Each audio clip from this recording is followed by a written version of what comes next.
ಹೌದು ಸರ್, ನೋವೇ ಇರೋ ಇಲ್ಲಿಂದ ಹೋದ್ಮೇಲೆ ಒಂದು 4-5 ದಿವಸ ಮಲ್ಕೊಂಡಾಗ ಈ ಜಾಗದಲ್ಲಿ ಒಂದೊಂದು ಟಚ್ ಆದಾಗ ನೋವು ಬಂತು ಸರ್. ಆಮೇಲೆ ನನಗೆ ನೋವೇ ಇಲ್ಲ, ಮಣ್ಣಿ ಅಂತ ನೋವೇ ಇಲ್ಲ. ಜಾಸ್ತಿ ಕುತ್ಕೊಂಡಾಗ, ಜಾಸ್ತಿ ಕೆಲಸ ಮಾಡಿದಾಗ ಅವಾಗೇನೋ ನಿಂತ್ಕೊಂಡ ಹತ್ರ ನೋವು ಬಂತು. ಒಂದ್ ದಿವಸ ಚೆಕಪ್ ಹಾಕೊಂಡು ಕೂತ್ಕೊಂಡೆ, ಒಂದೊಂದು ಅವರ್ ಎಲ್ಲ ಕೂತ್ಬಿಟ್ಟೆ. ಕಾಲು ಚಾಚಿದಾಗ ಇನ್ನೊಂದ್ಸಲ ನೋವು ಬಂತು. ಆಮೇಲೆ ನನಗೆ ಅದು ಇಲ್ಲಿಗೆ ಬಂದಂಗಾಯ್ತು. ರಾತ್ರಿ ಮಲ್ಕೊಂಡೆದ್ಮೇಲೆ ಹೊರಟೋಯ್ತು. ನನಗೆ 90% ಎಷ್ಟು ಕಡಿಮೆ ಆಯ್ತು ಅಂತ ಅನ್ಸುತ್ತೆ.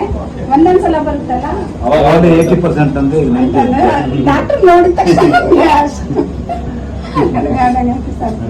ತುಂಬಾ ಸಂತೋಷ ಆಯ್ತು ಸರ್. ನೀವು ನೋಡ್ಬೇಕಂತಾನೆ ಬಂದಿದ್ದೀವಿ. ಒಟ್ಟು ಸಿಕ್ಕಲ್ಲ ಅಂತ ಹೇಳ್ತಾ ಇದ್ರು. ಇವತ್ತು ತುಂಬಾ ಖುಷಿ ಆಯ್ತು ನೋಡಿ. ತುಂಬಾ ಸಫರ್ ಮಾಡ್ತಿದ್ದೆ, ಬಟ್ ಕೆಲಸ ಮಾಡ್ಲೇಬೇಕಿತ್ತು, ಮಾಡ್ತಾ ಇದ್ದೆ.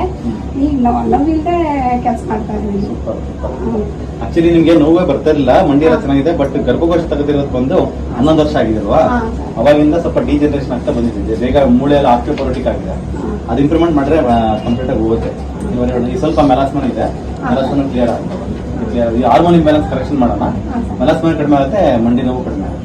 ಮತ್ತೇನೋ ಸ್ವಲ್ಪ ತಲೆ ಸುತ್ತದಂಗ ಅನಿಸ್ತಾ ಇದೆ. ಯಾವಾಗ ಮುಂಚೆಯಿಂದ ಈ ತರ ಕೆಳಗ್ ನೋಡಿದಾಗ ಅನ್ಸುತ್ತೆ, ಮೇಲ್ ನೋಡಿದಾಗ ಅಥವಾ ಬೇರೆ ಏನಾದ್ರು ಇದೆಯಾ ಅಂತ ನೋಡ್ತೀನಿ. ನೋಡ್ಬಿಟ್ಟು BP ಎಷ್ಟಿದೆ ಇವಾಗ? BP is 130/80. She is already taking BP medicine. Medication ನೋಡಿ ಚೇಂಜ್ ಸಂತೋಷ ಆಯ್ತು.